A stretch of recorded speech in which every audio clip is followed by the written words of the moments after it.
Welcome to dive to learn. मैं लोकेश अग्रवाल आज आप लोगों के लिए लिक्विडेशन ऑफ कंपनीज़ का टॉपिक लेके आया हूँ। आज हम लोग ये जानेंगे कि कंपनीज़ को लिक्विडेट कैसे किया जाता है और इसका क्या प्रोसेस होता है।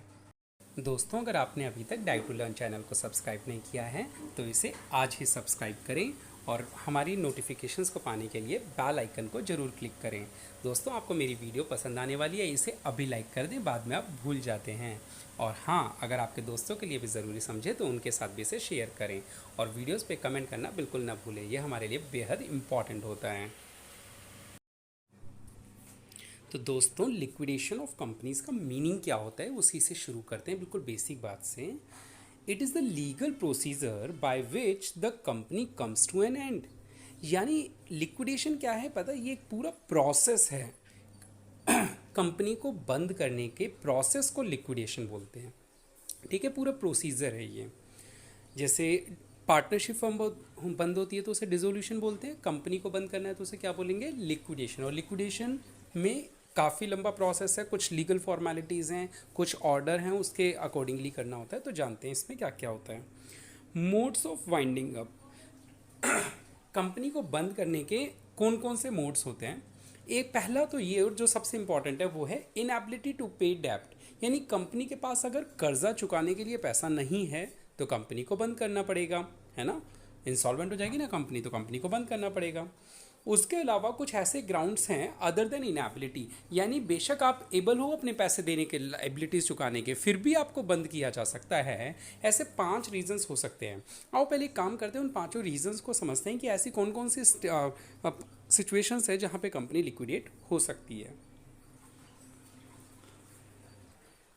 तो दोस्तों, सर्कमस्टेंसेस जो हैं वे company is wound up by tribunal. ठीक है, ट्रिब्यूनल क्या होता है, NCLT, national company law tribunal. उसमें कंपनीज को एक तरीके का कोर्ट होता है जहाँ पे कंपनीज के वो लिए जाते हैं, सबसे पहले डिसीजंस लिए जाते हैं, उसके बाद आप डिस्ट्रिक्ट कोर्ट वगैरह में जा सकते हैं। ट्रिब्यूनल एक तरीके का कोर्ट होता है। आइए पहला पॉइंट पढ़ते हैं। Company itself wants to be liquidated.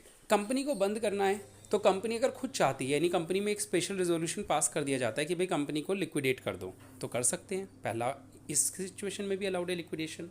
दूसरा, company is acting against interest of India. Interest of India का मीनिंग क्या हुआ, कंपनी कोई ऐसी एक्टिविटी करने लग गई जो भारत के हित में नहीं है। मतलब कोई भी ऐसा काम, मान लो उसने आर्म सप्लाई करना चालू की किसी फॉरेन कंट्रीज़ को, है ना, या कोई और इलीगल एक्टिविटी करी जो भारत के इंटरेस्ट में नहीं है, तो आप कंपनी को बंद करना पड़ेगा आपको। Company has conducted fraudulent activity. Company ने कोई फ्रॉड किया है, पता चल रहा है कंपनी फ्रॉड है, सबको वो कर रही है, तो कंपनी को लिक्विडेट कर देंगे। डिफ़ॉल्ट इन, ये इंपॉर्टेंट है, सुनना जरा। Default in filing financial statements and returns during last 5 years. पिछले 5 सालों में अगर आपने रिटर्न नहीं भरी है तो, और हाँ यहाँ ध्यान से सुनना, पिछले 5 लगातार सालों से आपने रिटर्न नहीं भरी है, अगर बीच में किसी भी साल में भर दी तो आपके ऊपर ये वाला रूल लागू नहीं हो सकता है। ठीक है, तो आपको पता है ना, रजिस्ट्रार ऑफ कंपनीज को हर साल रिटर्न भरनी पड़ती है। इनकम टैक्स में अलग जाती है, आरओसी में, रजिस्ट्रार ऑफ कंपनीज में अलग रिटर्न फाइनेंशियल स्टेटमेंट सबमिट होती है। Last point, winding upon just and equitable grounds in the option of tribunal. अगर ट्रिब्यूनल को खुद को लगे कि हाँ अब इस कंपनी में कुछ गड़बड़ चल रही है और इसके ऊपर एक्शन लेना चाहिए, तो तब भी कंपनी वाउंड अप की जा सकती है, वाइंड अप की जा सकती है। ठीक है, तो हमारे पास 2 केसेस थे, एक तो इनएबिलिटी टू पे डेब्ट्स और दूसरा ग्राउंड्स अदर देन इनएबिलिटी। ठीक है, इसमें तो कंपलसरी ट्रिब्यूनल वाइंड अप करेगा ही करेगा। इसके अलावा वॉलंटरी भी हो सकता है। वॉलंटरी यानी कंपनी खुद चाहे तो किस तरीके से किया, कंपनी खुद चाहे या शेयर होल्डर्स चाहें तो क्या, कैसे किया जाएगा। ठीक है, अब आगे देखते हैं, who can file the petition to tribunal. अब ट्रिब्यूनल तो कोर्ट है, कोर्ट में अगर डिसीजन लेना तो कोई कोर्ट में केस तो फाइल करेगा ना, तभी तो कोर्ट में केस चलेगा। तो केस कौन फाइल करेगा, पिटीशन जो है वो कौन दायर करेगा कि हाँ भाई इस कंपनी को लिक्विडेट किया जाए। पहला, द कंपनी इटसेल्फ, कंपनी खुद ही कर सकती है कि भैया हमें लिक्विडेट कर दो। दूसरा, कॉन्ट्रीब्यूटरीज, कॉन्ट्रीब्यूटरीज होते हैं शेयर होल्डर्स। यहाँ पे कंडीशन है कि वही शेयर होल्डर्स अलाउड है जिनके पास कम से कम पिछले 6 महीने से ज़्यादा वक्त के लिए शेयर्स हों। ये नहीं कि आपने कल तो कंपनी के शेयर खरीदे, आज कंपनी को बोलो लिक्विडेट कर दो। ठीक है। तीसरा, रजिस्ट्रार। रजिस्ट्रार देखिए हर सिटी में अलग रजिस्ट्रार होता है, तो आपका जैसे मान लीजिए दिल्ली में है तो दिल्ली का जो रजिस्ट्रार है आपकी कंपनीज़ का, वो रजिस्ट्रार अगर फाइल करता है पिटीशन तो वो भी करवा सकता है। Person authorise by central government. देखो सेंट्रल गवर्नमेंट अगर किसी पर्सन को ऑथोराइज कर दे कि जरा तू ध्यान रख इस कंपनी के ऊपर, ये कंपनी सही कर रही है खराब कर रही है, और अगर कुछ गड़बड़ मिले तो तू पिटीशन फाइल कर दी और तू केस लड़ लियो। सेंट्रल गवर्नमेंट भी किसी को ऑथोराइज कर सकती है।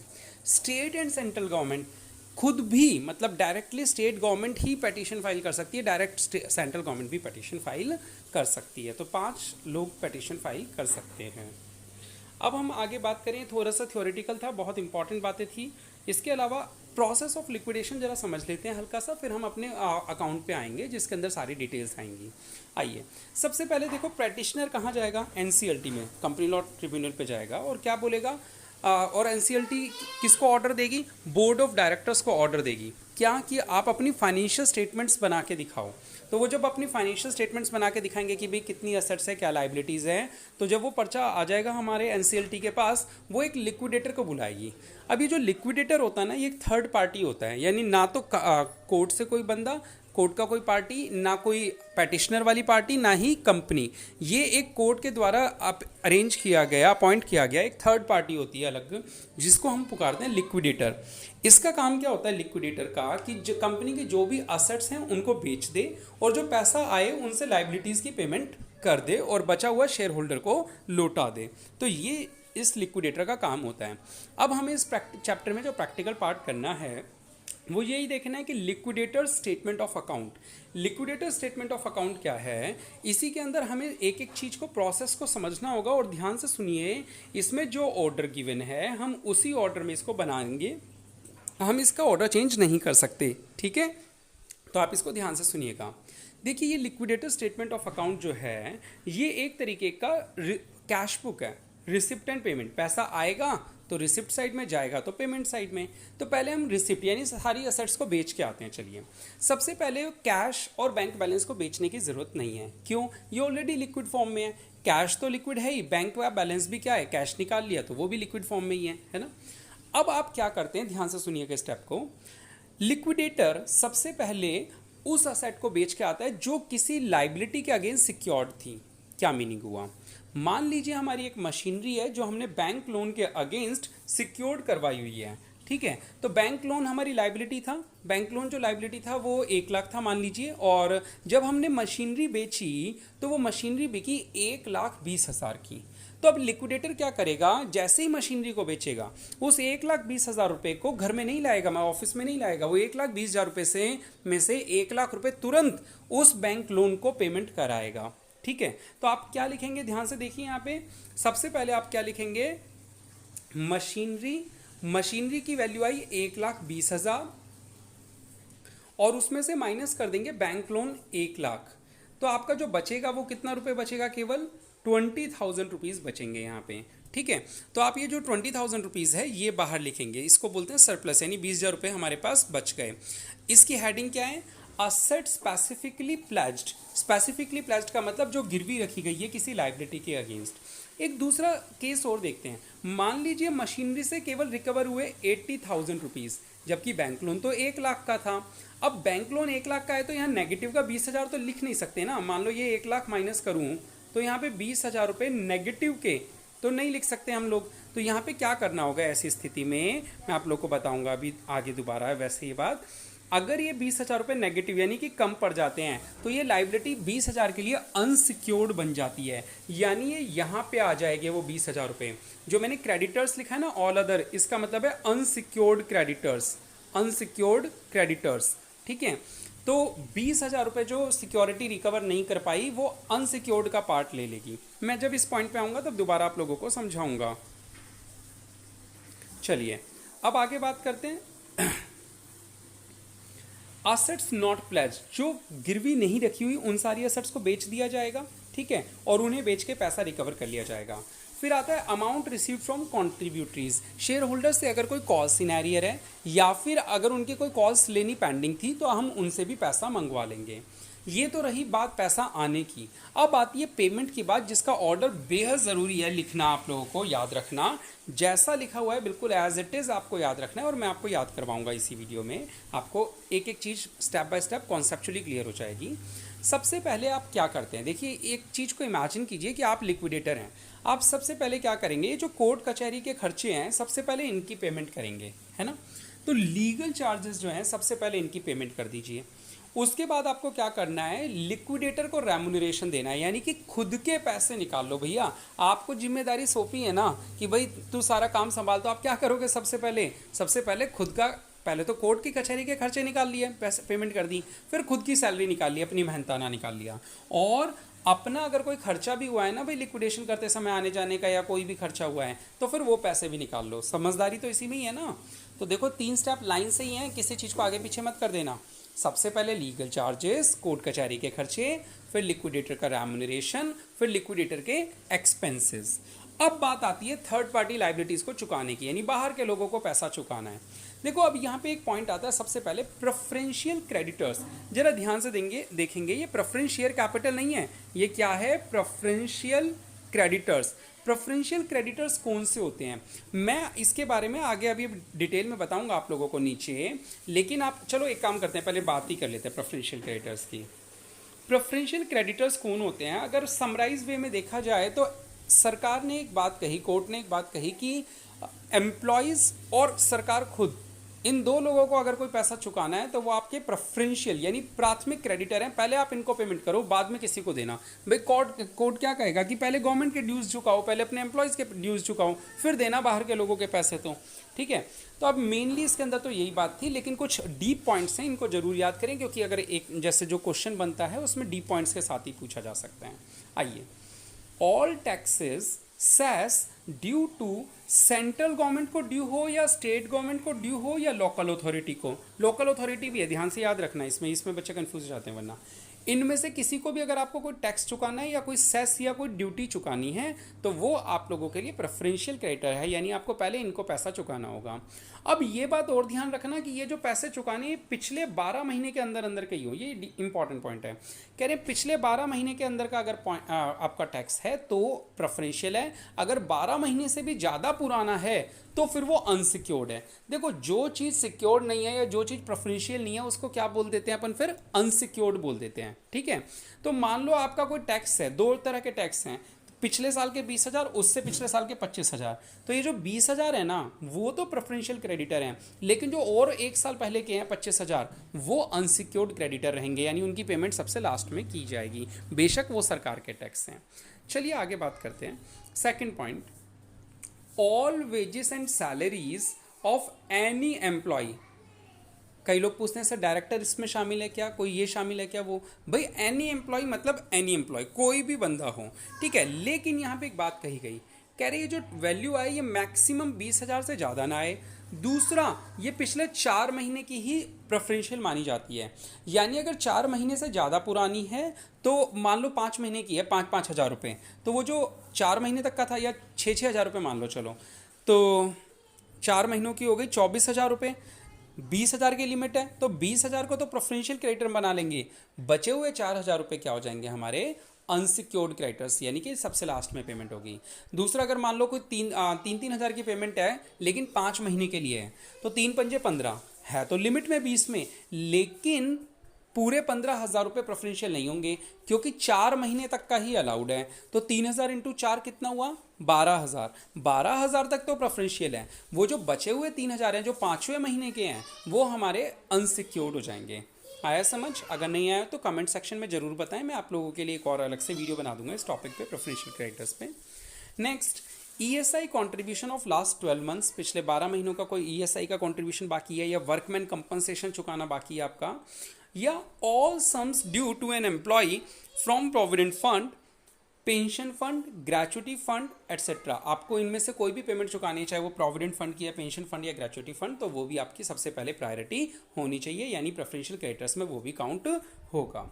आया समझ? तो देखो अब पेमेंट करने का ऑर्डर क्या है। सबसे पहले तो भाई वो क्या करेगा, लिक्विडेटर कोर्ट कचहरी के खर्चे पे करेगा, फिर खुद का रेम्यूनरेशन, फिर खुद के खर्चे। उसके बाद वो कहेगा भाई ऐसे लोग आ जाओ जो सरकार के पैसे चुकाने हैं या फिर हमें एम्प्लॉयज़ के चुकाने, तो पहले उनको चुका देते हैं, तो आप इसकी पेमेंट कर दोगे प्रेफरेंशियल क्रेडिटर्स के नाम से।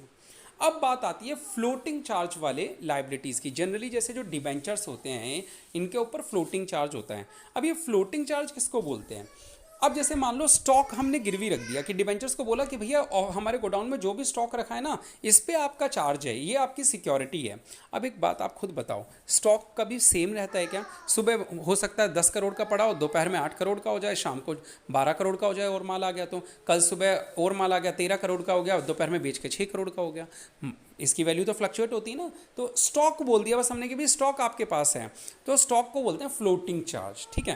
खैर इतना इंपॉर्टेंट नहीं है, आप तो ये बात याद रख लो कि अब किसकी बारी है, डिबेंचर होल्डर्स की बारी है, उनको पैसा चुकाएंगे।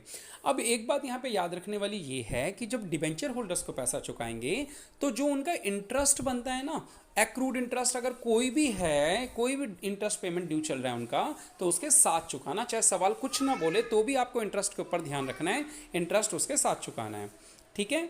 अब बात आती है अनसिक्योर्ड क्रेडिटर्स की। अब अनसिक्योर्ड क्रेडिटर्स में वो सारे लोग आ गए जिनको सिक्योरिटी नहीं थी, पहली बात तो क्लियर।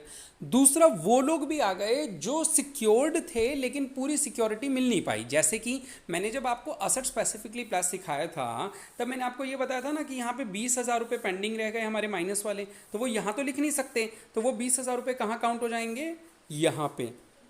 1 लाख में से 80,000 की तो असेट बिक गई थी ना, तो वो जो 80,000 की असेट बिक गई थी, उसके अलावा 20,000 पेंडिंग थे, वो 20,000 क्या बन जाएंगे, अनसिक्योर्ड क्रेडिटर बन जाएंगे वो। इसके अलावा जैसे मैंने आपको वो अभी प्रेफरेंशियल वाले में टॉपिक बताया, मान लो 3,000 रुपये 5 महीने के ड्यू हैं, 4 महीनों वाला तो प्रेफरेंशियल हो गया 12,000, वो जो 3,000 रुपये बच गया, वो 3,000 भी कहाँ काउंट हो जाएगा, अनसिक्योर्ड क्रेडिटर्स में, ठीक है। तो अनसिक्योर्ड क्रेडिटर्स एक लंबी लिस्ट हो सकती है जिसमें क्या क्या हो सकता है, एक तो खुद अनसिक्योर्ड जिनकी सिक्योर्ड नहीं है कुछ भी, दूसरा वो जो सिक्योर्ड थे लेकिन सिक्योरिटी पूरी रियलाइज नहीं हुई, और तीसरा वो जो प्रेफरेंशियल क्रेडिटर्स थे लेकिन पार्टली प्रेफरेंशियल थे, पार्टली प्रेफरेंशियल नहीं थे, तो वो भी यहाँ पे आ जाएंगे। अब जब लाइबिलिटीज़ की पेमेंट हो गई तो बारी आती है प्रेफरेंस शेयर होल्डर्स की। तो आप प्रेफरेंस शेयर होल्डर्स को पेमेंट करोगे, क्योंकि आप लोगों ने पिछली वीडियो में देखा, हमने कंपनीज में पढ़ा था प्रेफरेंस शेयर होल्डर को पहले पेमेंट की जाती है। जब आप इनको पेमेंट करोगे तो इनका भी अगर कोई डिविडेंड का एरियर चल रहा है, कोई बकाया डिविडेंड चल रहा है, तो आप उसको भी साथ में जोड़ के पेमेंट करोगे। जैसे डिवेंचर वालों को दिए थे तो इंटरेस्ट के साथ दिए थे, वैसे ही इनको भी अगर कोई पेमेंट करोगे तो डिविडेंड के साथ करोगे, ठीक है, अगर कोई पेंडिंग चल रहा है तो। और फिर जो भी बैलेंसिंग फिगर बच जाए उस पर किसका हक है, इक्विटी शेयर होल्डर का, ठीक है। तो आप लोगों को ये प्रोसेस बिल्कुल एज इट इज़ याद रखना है कि किस तरीके से पेमेंट होती है। आइए एक बार बात करते हैं। सबसे पहले लीगल चार्जेस, फिर लिक्विडेटर का खुद का रेम्यूनरेशन, फिर लिक्विडेटर के एक्सपेंसेस, फिर प्रेफरेंशियल क्रेडिटर्स, ठीक है, शेयर कैपिटल नहीं है, प्रेफरेंशियल क्रेडिटर्स, फिर डिबेंचर होल्डर्स इंटरेस्ट के साथ, फिर ऑल अदर या अनसिक्योर्ड क्रेडिटर्स भी लिख सकते हैं आप यहाँ पे, ठीक है, जिसमें 3 चीज़ें होती हैं, एक खुद अनसिक्योर्ड क्रेडिटर, एक सिक्योर्ड वाले का अनसिक्योर्ड पार्ट यानी जो रियलाइज़ नहीं हो पाया था, और तीसरा प्रेफरेंशियल का वो पार्ट जो प्रेफरेंशियल ना हो, ठीक है। फिर आप प्रेफरेंस शेयर होल्डर्स को पेमेंट करोगे उनके डिविडेंड के साथ, और जो भी बैलेंस बचेगा वो इक्विटी शेयर होल्डर्स को लौटा दोगे, ठीक है। तो इस तरीके से आप लोगों का लिक्विडेटर स्टेटमेंट ऑफ अकाउंट तैयार हो जाएगा। आपको इसको ऑर्डर को बेहद ज़रूरी है याद रख पाना, ठीक है। इसके अलावा कई बार ये लिक्विडेटर का रेम्यूनरेशन जो होता है ये परसेंटेज पे कैलकुलेट होता है कि जो असेट रियलाइज हुई उसका 5% और जो लाइबिलिटीज़ को पेमेंट दे के आए उसका 5%, तो आप दोनों वैल्यूज़ को जोड़ देंगे, वो भी आप इजीली निकाल सकते हैं।